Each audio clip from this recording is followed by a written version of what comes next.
কচি আম পাতায় রয়েছে 10টি রোগের ঔষধ। আপনি জানলে অবাক হয়ে যাবেন। আল্লাহ পাক রব্বুল আলামিন দুনিয়াতে কিন্তু কোনো কিছুই অনর্থক সৃষ্টি করেন নাই। এই কচি আম পাতার ভিতরে রয়েছে অ্যান্টিঅক্সিডেন্ট, যার কারণে বিভিন্ন রোগের শেফা রয়েছে এই কচি আম পাতার ভিতরে। আমরা এটা কিন্তু অনেকেই জানি না। নবীজি সাল্লাল্লাহু আলাইহি সাল্লাম কিন্তু আমাদেরকে অনেক কিছুই জানিয়ে দিয়েছেন। আল্লাহ পাক রব্বুল আলামিন নিজে বলে দিয়েছেন, কোনো কিছু আল্লাহ তাআলা অনর্থক দুনিয়াতে সৃষ্টি করেন নাই। আল্লাহ পাক রব্বুল আলামিন নিজে বলছেন, কোরআন খুলেন 4 নম্বর পারা 14 নম্বর পৃষ্ঠার 11 নম্বর লাইন, সূরা আলে ইমরানের 191 নম্বর আয়াতে আল্লাহ বলছেন, রব্বানা মা খালাকতা হাযা বাতিলা সুবহানাকা ফাকিনা আযাবান নার। আল্লাহ পাক রব্বুল আলামিন দুনিয়াতে যা কিছু দিয়েছেন কোনো কিছু কিন্তু অনর্থক দেন নাই। এই কচি আম পাতার ভিতরে রয়েছে 10টি রোগের শেফা। বড় বড় 10টি রোগ থেকে আপনি এই আম পাতা দিয়ে বাঁচতে পারবেন। 1 নাম্বার হচ্ছে হেঁচকি আসে না আমাদের অনেক সময়, দেখবেন ঠান্ডা লাগলে বারবার হেঁচকি আসে।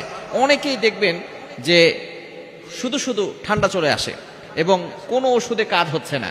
যদি আপনার বারবার এরকম হেঁচকি আসে, তাহলে আপনি এই কচি আম পাতাটাকে পুড়িয়ে তার ধোঁয়া নিবেন, দেখবেন আপনার হেঁচকি কমে যাবে। এটার ভিতরে কিন্তু শেফা রয়েছে। এজন্য 1 নাম্বার হচ্ছে হেঁচকি, এটা দূর হয়ে যাবে। 2 নাম্বার হচ্ছে আমাদের অনেক সময় কিন্তু আমাশা হয়। আমাশা হয় কি হয় না? এই আম পাতা এটা যদি কেউ ভালো করে পাউডার বানিয়ে পানির সাথে মিশে তারপরে খেতে পারে, তাহলে তার কিন্তু আমাশা দূর হয়ে যাওয়া সম্ভব। এবং 3 নাম্বার হচ্ছে অনেক সময় আমাদের আঁচিলের সমস্যা হয়। আঁচিল বিভিন্ন মুখে, তারপরে হাতে পায়ে অনেক জায়গায় আঁচিল হয়। আঁচিল হয় কি হয় না?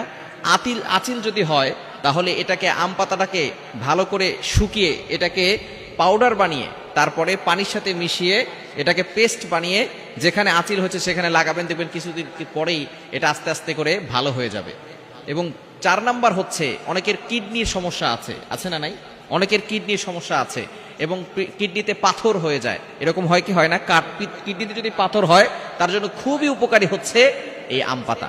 কচি আম পাতাটা যদি আপনি সকালবেলা খালি পেটে আপনি কচি আম পাতাটাকে পাউডার বানিয়ে সেটা যদি পানির সাথে মিশিয়ে, গরম পানির সাথে মিশিয়ে সেটা যদি খেতে পারেন, তাহলে প্রতিদিন সকালবেলা যদি আপনি এটা খেতে পারেন, দেখবেন আস্তে আস্তে আপনার পেটের ভিতরে, কিডনির ভিতরে যে পাথর আছে সেই পাথরটাও থেকে আপনি রোগ থেকে মুক্তি পাওয়া সম্ভব হবে। যদি এই কচি আম পাতাটা প্রতিদিন সকালবেলা খালি পেটে গরম পানি দিয়ে হালকা কচি পাতা ঢেলে দিতে পারেন, অথবা এটাকে গুঁড়া করে পাউডার করে শুকিয়ে তারপরে পানির সাথে মিশিয়ে যদি আপনি খেতে পারেন, দেখবেন কয়েকদিনের ভিতরেই আপনি কিন্তু সুস্থ হয়ে যাওয়া সম্ভব হবে। আল্লাহর প্রতি বিশ্বাস থেকে আপনি আমলটা করতে পারেন।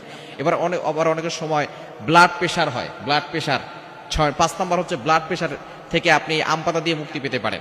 অনেক সময় ব্লাড প্রেশারের কারণে উচ্চ রক্তচাপ, বিভিন্ন ধরনের হাই প্রেশার, এই ধরনের সমস্যা থেকেও আপনি সকালবেলা আম পাতা পাউডার করে খাবেন, দেখবেন আল্লাহ পাক রব্বুল আলামিন আপনাকে সুন্দরভাবে সুস্থ থাকার ব্যবস্থা করে দিবেন।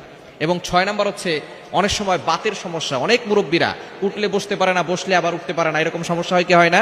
যদি আপনি আম পাতাটাকে গরম পানির সাথে, আম পাতা ভিজিয়ে দিবেন গরম পানির সাথে, এই আম পাতার যে একটা রস আছে, কচি আম পাতার যে একটা রস আছে, সেটা আপনার ভিতরে গেলে দেখবেন বাতের সমস্যাটা চলে যাবে। অনেকের মা বাবার কিন্তু এই ধরনের সমস্যা হয়, মুরব্বী হয়ে গেলে বাতের সমস্যাটা বেশি হয়। এখান থেকে বাঁচার জন্য এটা করবেন। 6 নাম্বার হচ্ছে এটা। এবং 7 নাম্বার হচ্ছে ডায়াবেটিস যাদের করে আছে, ডায়াবেটিস নিয়ন্ত্রণ করার জন্য কিন্তু আপনি আম পাতা ব্যবহার করতে পারেন। এটাকে আপনি আম পাতাটা চিবিয়ে খেতে পারেন, অথবা আম পাতাটাকে গুঁড়ো করে পাউডার বানিয়ে তারপরে সেটা পানির সাথে মিশিয়ে আপনি খেতে পারেন, দেখবেন আপনার ডায়াবেটিস নিয়ন্ত্রণে চলে আসবে। এবং 8 নাম্বার হচ্ছে আপনার পেটের ব্যথা। এই ধরনের অনেক সময় আমাদের ব্যথা হয়, এই ব্যথাও কিন্তু আম পাতার কারণে, কচি আম পাতার কারণে আপনার ভালো হয়ে যাওয়া সম্ভব। এবং 9 নাম্বার হচ্ছে অনেকের চুল পড়ে যায়। চুল পড়া বন্ধ করার জন্য কচি আম পাতা খুবই কার্যকরী একটি ওষুধ। এটা অনেকেই জানে না। এটাকে ভালো করে পেস্ট বানিয়ে, আম পাতাটাকে ভালো করে পেস্ট বানিয়ে আপনি মাথায় 10-15 মিনিট ব্যবহার করে তারপরে মাথাটাকে ধুয়ে ফেলুন, দেখবেন আপনার চুল শক্ত হবে এবং চুল পড়া কমে যাবে। এবং 10 নম্বর সবচেয়ে গুরুত্বপূর্ণ যেটা, সেটা হচ্ছে অনেকের মুখে কালো দাগ হয়। অনেকের মুখে পক্সের দাগ থাকে, কালো দাগ থাকে, ব্রণের দাগ থাকে, হাতে পায়ে যে দাগগুলো থাকে, কালো দাগ থাকে। আপনি আম পাতাটাকে সুন্দর করে পেস্ট করে মুখে যদি কালো দাগ থাকে, পক্সের দাগ থাকে, তাহলে আপনি সেটাকে পেস্ট বানিয়ে মুখে একটু লাগিয়ে রাখবেন, 10 থেকে 15 মিনিট লাগিয়ে রাখার পরে সে আবার ধুয়ে ফেলবেন, দেখবেন আস্তে আস্তে করে আপনার সেই কালো দাগটা দূর হয়ে যাবে। সুতরাং এই আম পাতার ভিতরে কিন্তু অনেক রোগের ওষুধ রয়েছে, এটা আমরা অনেকেই জানি না। সুতরাং কচি আম পাতা আমরা ব্যবহার করব, তাহলে দেখবেন আল্লাহ পাক রব্বুল আলামিন আমাদের সকলকে সুস্থতার সাথে নেক হায়াত দান করে দিবেন।